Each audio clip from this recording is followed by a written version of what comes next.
Welcome to the deep dive. Today, we're really taking a deep dive into a murder mystery, and this one's really going to leave you thinking, like, wow, do I really know the people in my life? Mm. We've got all sorts of stuff for this one: court transcripts, investigative reports, even audio from the case itself. So, yeah, get ready, because this is a wild one. It really is wild. The relationships and motives in this case are just a tangled mess. I mean, you've got a pastor, his wife, Yeah, a suspicious church fire infidelity, and a stepson who confesses to the crime. But, like you always say, appearances can be deceiving, right? totally. So, okay, let's set the scene.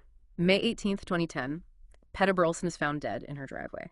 Single gunshot to the back of the head, .38 caliber shell casing nearby, and her husband Tracy is acting well, kind of You strained. can say that again. There are red flags everywhere right from the get-go. Tracy can't stop saying how much he loved Petta, almost like he's trying to convince everyone. He's also way more interested in what the investigators are doing than, actually grieving. Yeah. And maybe the biggest red flag, he doesn't even ask for an ambulance when he calls 911. Yeah, that 911 call is something else. Let's listen in and really pay attention to Tracy's tone and what he focuses on in this moment. Oh, it's going to be good. I know, right? Okay, let's hear it. All right. It's chilling, right? He's so focused on the police, it's almost like he's trying to control the investigation from the very beginning. Yeah, it's definitely suspicious. And then there's that thing about Tracy saying that Petta kept a .38 in their car. I mean, that's the same caliber as the shell casing found at the scene. Don't you think it's a little too convenient? Oh, absolutely. The timing is just way too perfect. And this is all before we even get to the church fire. 10 days before Petta is murdered, the church where Tracy was the pastor burns down. And the circumstances surrounding the fire are, let's just say, a little murky. Oh, yeah. The fire adds a whole other layer to this whole thing. Was it arson? And if so, was Petta targeted because of her role in the church? Maybe she knew something about the fire or those rumors about financial problems that were going around. Or maybe someone wanted Tracy out of the picture altogether. It's like adding fuel to the fire, literally. So we've got a possible motive connected to the church, but then we find out that Tracy's having an affair with a woman named Tyion Palmer. Hold on. It gets even crazier. Tyion wasn't just some random woman. She was a nurse who was taking care of Tracy's son, William.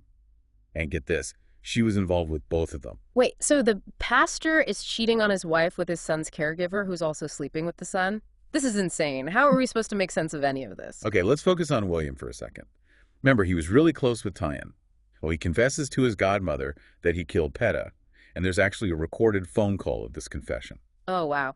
This is where things take a really dark turn. At first, William says he did it because he was angry at Petta, but then he drops a bombshell. He says that his own father hired him to do it. Talk about manipulation. Tracy was feeling the heat from the investigation and his own messed up affairs, so he takes advantage of his son's loyalty. William was probably struggling with his relationship with Petta and wanted to please his dad and Tyion, so he ends up as a pawn in this whole horrible game. It's just heartbreaking to think about. A young man so desperate for connection ends up being tricked into committing such a terrible crime.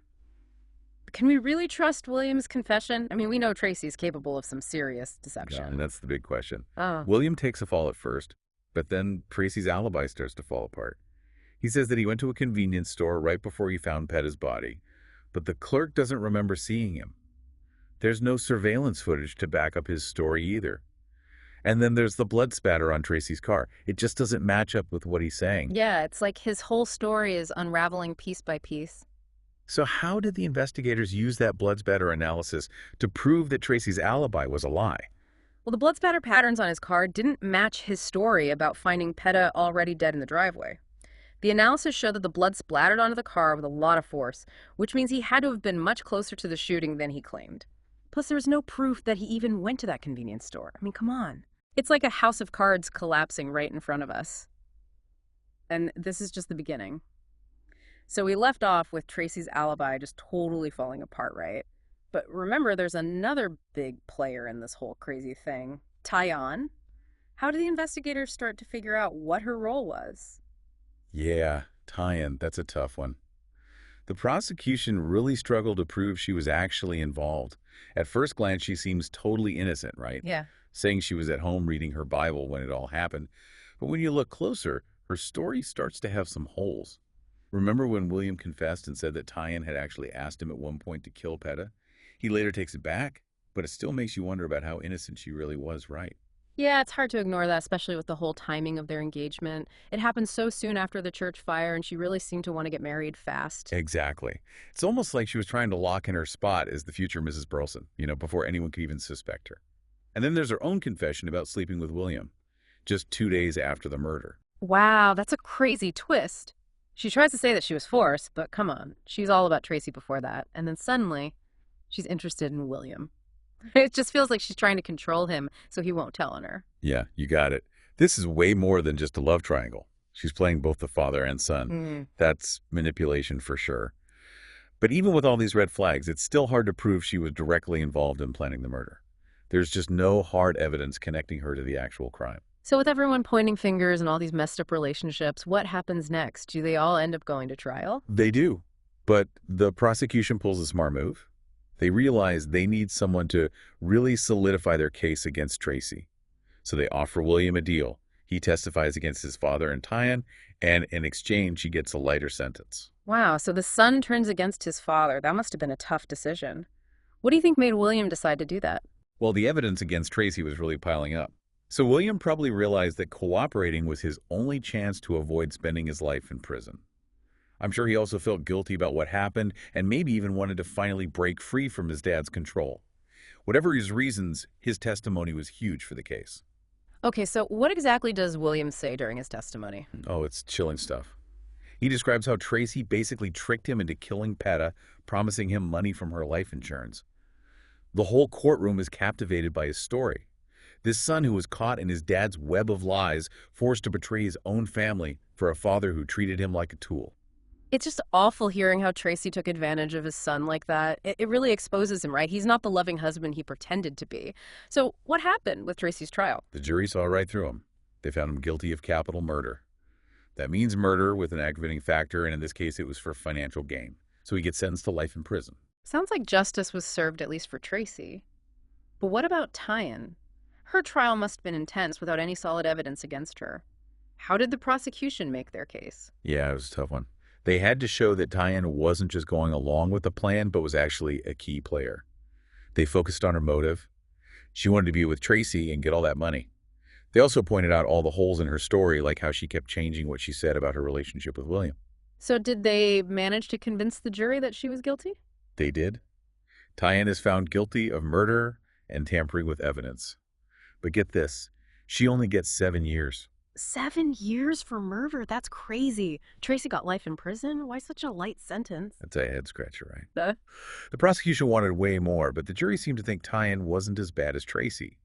Maybe they believed she was manipulated or was a victim of Tracy's controlling personality.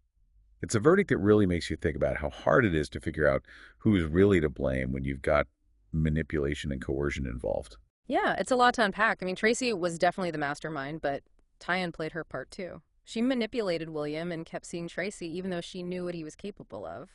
They both contributed to this horrible tragedy, and it's hard to say who's more to blame. It's just so disturbing to think that someone like Tracy, a pastor, someone people trusted, could do something so cold-blooded. It makes you wonder, like, are there signs we're missing in people we think we know, right? It's terrifying, isn't it? Yeah. You think you know someone and then bam, this dark side comes out. The I- church fires, Yeah. money problems, the affairs. I mean, looking back, those were all red flags that something wasn't right in their lives. We talk a lot about how important it is to be really thorough in investigations, but what really struck me in this case was how those little tiny details were what really mattered in the end.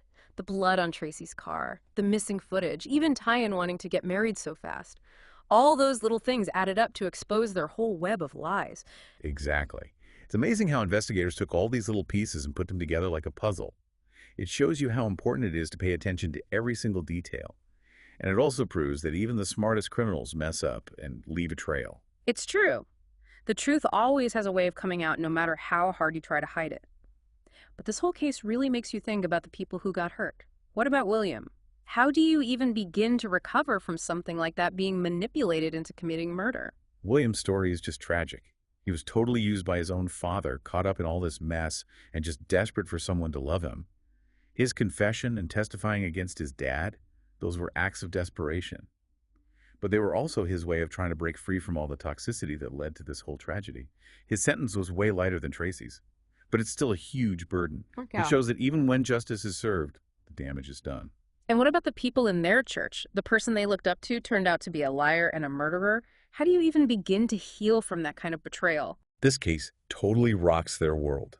It forced them to see that darkness can hide anywhere, even in the people you think you know best. The healing process for that community is probably still going on. They have to learn to trust again, deal with all those painful emotions, and find a way to move forward. It's a long road. This whole deep dive has been intense. It's like we went on this crazy journey into the darkest parts of human nature. What's the biggest takeaway for you from all of this? It just goes to show that things are rarely what they seem on the surface. Behind every perfect picture, there might be secrets, pain, and lies that we don't even know about. It's a reminder that we have to be careful to think for ourselves, question what we see and hear, and remember that the truth can be a really complicated thing to find. This deep dive into the anatomy of a murder has been fascinating and disturbing. It's a story that'll stick with me for sure. It reminds us that even in ordinary lives, there can be extraordinary darkness lurking underneath. So, yeah, keep your minds open. Stay curious. And remember, the truth is often crazier than anything we could imagine.